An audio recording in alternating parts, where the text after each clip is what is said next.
Friends, welcome back to my channel. ఈరోజు topic వచ్చేసి February 23 current affairs video. So ఎవరైనా మన ఛానల్ని కొత్తగా చూస్తున్నట్టయితే ప్లీజ్ సబ్స్క్రైబ్ చేసుకోండి, లైక్ చేయడం మాత్రం అస్సలు మర్చిపోకండి. ఈరోజు ఫస్ట్ టాపిక్ చూస్తే కనుక PM కిసాన్ నిధులు విడుదల చేస్తున్నట్లు క్యాబినెట్ ఆమోదం తెలపడం జరిగింది. సో ఎన్నవ విడత అంటే 19వ విడత నిధులు అనమాట. ఇప్పుడు రిలీజ్ చేసేటివి 19వ విడత నిధులు. సో 19వ విడత అనే స్పెషల్గా చెప్పడానికి రీజన్ ఏంటంటే ఇంతకుముందు ఎగ్జామ్స్లో ఈ విడతలకు సంబంధించిన క్వశ్చన్స్ కూడా అడగడం జరిగింది. సో అందుకే ఎన్నవ విడత అనేది నేను మెన్షన్ చేస్తున్నాను. 19వ విడత నిధులు ఎన్ని అంటే 22,000 కోట్ల నిధులను విడుదల చేయడానికి కేంద్రం ఆమోదం తెలపడం జరిగింది. సో February 24న రిలీజ్ చేస్తారంట. సో ఈ స్కీమ్ గురించి డీటెయిల్స్ చూస్తే కనుక ఇది 2019 February 24న స్కీమ్ అనేది స్టార్ట్ అవ్వడం జరిగింది, లాంచ్ అవ్వడం జరిగింది. సో ఇప్పటి వరకు ఎంతమంది లబ్ధిదారులు ఉన్నారంటే ఈ స్కీమ్కి సంబంధించి 11 కోట్ల మంది రైతులకు 18 వాయిదాల్లో 3.46 లక్షల కోట్లు అనేది వేయడం జరిగిందంటే 11 కోట్ల మంది రైతులు లబ్ధిదారులు అనమాట. సో ఎంత సాయం అనేది ఈ స్కీమ్ కింద ప్రకటిస్తారంటే సో ఒక సంవత్సరానికి 3 విడతల వారీగా ఆర్థిక సహాయం అనేది అందజేస్తారు. ఎంత అమౌంట్ అంటే 6,000 సహాయం అనేది ఈ స్కీమ్ కింద రైతులకు చెల్లించడం జరుగుతుంది. 3 విడతల వారీగా అంటే 2000 3 టైమ్స్ వేయడం జరుగుతుంది. సో గుర్తుంచుకోండి, ఎన్నో విడత 19వ విడత.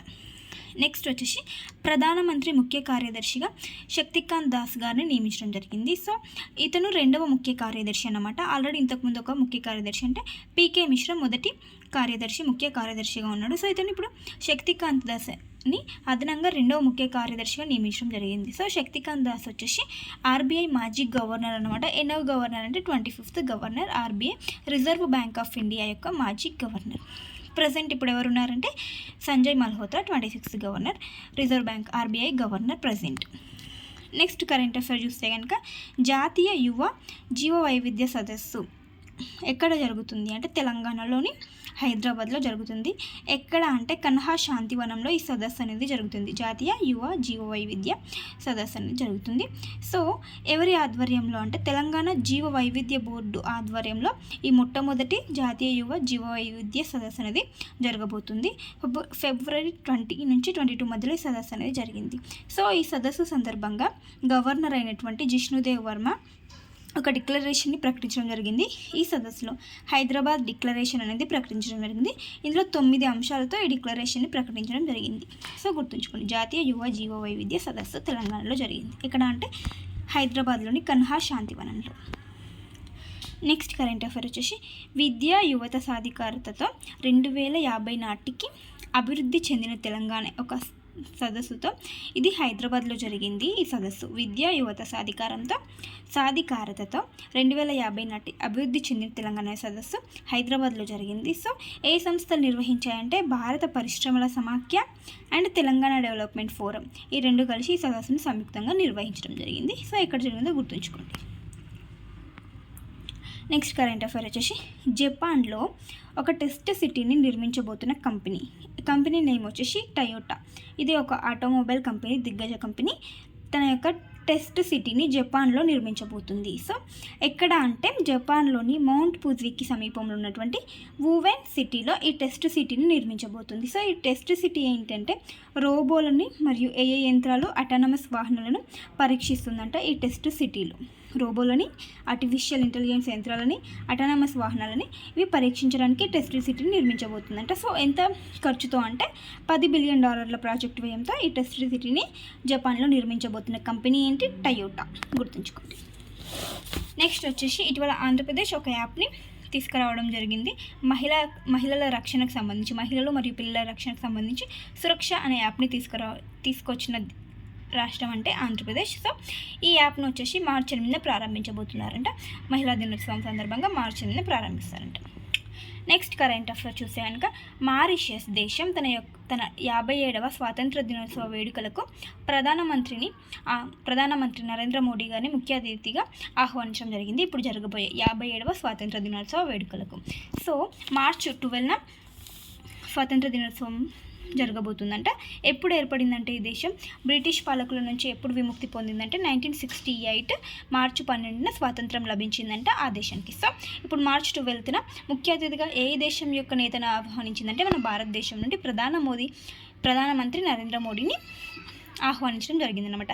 సో లాస్ట్ ఇయర్ చూస్తే కనుక 56వ స్వాతంత్ర దినోత్సవ వేడుకలకు ద్రౌపది ముర్ము గారిని ఆహ్వానించడం జరిగింది మారిషస్ దేశం. సో ఆమెకు ఈ సందర్భంగా గౌరవ డాక్టర్ ఆఫ్ సివిల్లా అనే పురస్కారాన్ని కూడా ప్రకటించడం జరిగిందన్నమాట మారిషస్ దేశం. సో గుర్తుంచుకోండి, 56వ స్వాతంత్ర దినోత్సవ వేడుకలకు ఎవరిని ఆహ్వానించారు భారత్ నుంచి అంటే ద్రౌపది ముర్ము గారిని. సో ఇప్పుడు 57వ స్వాతంత్ర దినోత్సవ వేడుకలకు నరేంద్ర మోడీ గారిని ఆహ్వానించడం జరిగింది. ఎప్పుడు జరగబోతుంది అంటే March 12న జరగబోతుంది స్వాతంత్ర దినోత్సవ వేడుకలు. నెక్స్ట్ కరెంట్ అఫైర్ వచ్చేసి భారతదేశం యొక్క మొట్టమొదటి వన్యప్రాణాల బయోబ్యాంక్, భారతదేశం యొక్క మొట్టమొదటి వన్యప్రాణుల బయోబ్యాంక్ ఎక్కడ ఏర్పాటు చేస్తున్నారంటే పశ్చిమ బెంగాల్ రాష్ట్రంలోని డార్జిలింగ్లో మొట్టమొదటి వన్యప్రాణుల బయోబ్యాంక్ని ఏర్పాటు చేయబోతున్నారు. సో ఎక్కడ అంటే పద్మజా నాయుడు హిమాలయన్ జూలాజికల్ పార్క్లో దీన్ని ఏర్పాటు చేయబోతున్నారు. ఇది ఒక జూ ఆధారిత బయోబ్యాంక్ అంట. సో ఇందులో ఏంటంటే అంతరించిపోతున్న జాతులు ఉంటాయి కదా, వాటి యొక్క జన్యు పదార్థాలను నిల్వ చేస్తారంట. అంతరించిపోతున్న జాతులని సంరక్షణ కొరకు ఈ మొట్టమొదటి వన్యప్రాణాల బయోబ్యాంక్ను నిర్మించబోతున్నారు. ఎక్కడ అంటే డార్జిలింగ్లో, పశ్చిమ బెంగాల్. నెక్స్ట్ కరెంట్ అఫైర్ వచ్చేసి రాజస్థాన్ రాష్ట్రం తన యొక్క తొలి గ్రీన్ బడ్జెట్, ఈ బడ్జెట్లో తొలి గ్రీన్ బడ్జెట్ అంటే గ్రీన్ బడ్జెట్కి ప్రాధాన్యత ఇవ్వడం జరిగింది. సో ఇది రాజస్థాన్ యొక్క తొలి గ్రీన్ బడ్జెట్ అన్నమాట. టోటల్గా 5.37 లక్షల కోట్ల వ్యయంతో బడ్జెట్ని ప్రవేశపెట్టింది. సో ఇందులో ముఖ్యంగా దేనికి ప్రాధాన్యత ఇస్తుందంటే విద్యుత్కి, రోడ్లకు మరియు నీరు అండ్ వ్యవసాయంకు ప్రాధాన్యతనిస్తుంది. సో అందుకని తొలి గ్రీన్ బడ్జెట్ అన్నారంట రాజస్థాన్ రాష్ట్రానికి సంబంధించి తొలి గ్రీన్ బడ్జెట్.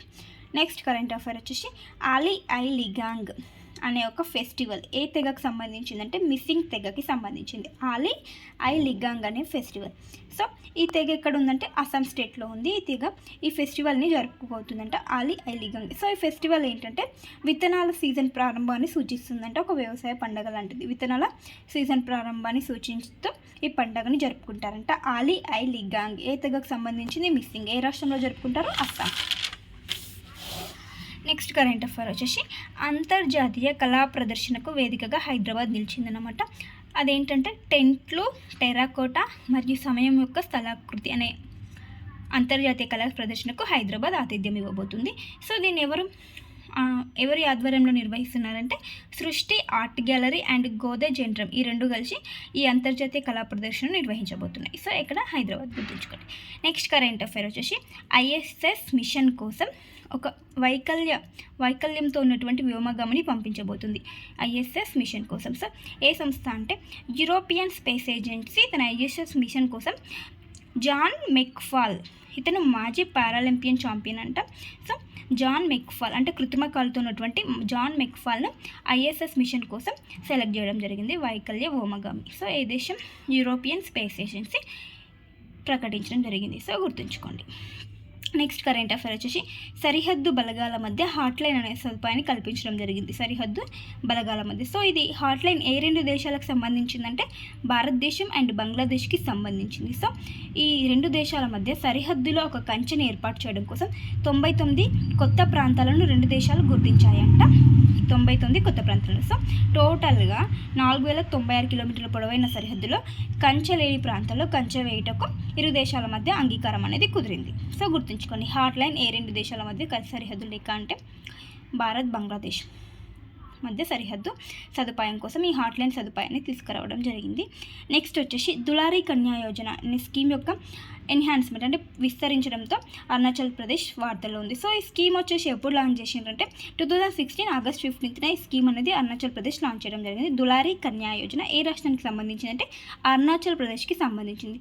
సో దీని యొక్క ముఖ్య ఉద్దేశం ఏంటంటే గర్ల్ చైల్డ్స్కి సంబంధించి డిఫరెన్స్ అనేది తొలగించాలి. బాయ్స్ చైల్డ్ అండ్ గర్ల్ చైల్డ్కి మధ్య డిఫరెన్స్ అనేది తొలగించడం కోసం ఈ స్కీమ్ని ప్రవేశపెట్టడం జరిగింది. ఇదేంటంటే సపోర్ట్ చేస్తుంది అనమాట. ఇన్స్టిట్యూషనల్ డెలివరీస్ చేయడానికి సపోర్ట్ చేస్తుంది అండ్ ఇమ్యునైజేషన్ పెంచాలి. పిల్లల్లో చిల్డ్రన్స్లో ఇమ్యునైజేషన్ పెంచాలి అండ్ చైల్డ్ మ్యారేజ్ని ఎండ్ చేయాలి అండ్ ఫీమేల్స్ ఎవరైతే ఉంటే వాళ్ళని అభివృద్ధి చేయాలి, ఎంపవర్మెంట్ చేయాలి ఫీమేల్స్. సో ఆ ప్రకారంగా స్కీమ్ని లాంచ్ చేయడం జరిగింది అరుణాచల్ ప్రదేశ్. ఎప్పుడంటే 2016లో లాంచ్ చేయడం జరిగింది. అయితే ఈ స్కీమ్ని పొడిగించుతున్నట్టు వార్తల్లో ఉంది. సో ఈ స్కీమ్ వచ్చేసి అరుణాచల్ ప్రదేశ్కి సంబంధించిందని గుర్తుంచుకోండి. నెక్స్ట్ వచ్చేసి ప్రపంచ మెమరీ లీగ్ ఛాంపియన్గా భారత్ విద్యార్థి నిలిచాడు.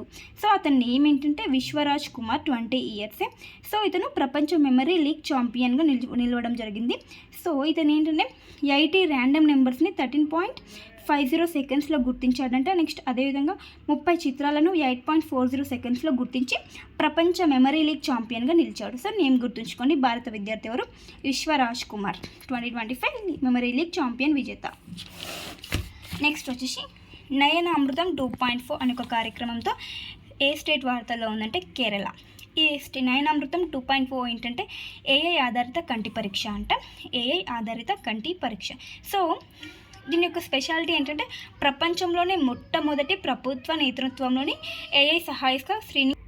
సో ఈ కార్యక్రమం చేయడం ఇదే ఫస్ట్ టైం అంట. అంటే ప్రభుత్వ నేతృత్వంలో ఇట్లాంటి కార్యక్రమం చేయడం ఇదే ఫస్ట్ టైం. సో ప్రపంచంలోని మొట్టమొదటి రాష్ట్రం ఏది నిలిచిందంటే కేరళ స్టేట్ నిలిచిందని గుర్తుంచుకోండి. నయనామృతం 2.4 ఏఐ ఆధారిత కంటి పరీక్షలను చేస్తుంది. నెక్స్ట్ కరెంట్ అఫైర్ వచ్చేసి తొలి సోల్ లీడర్షిప్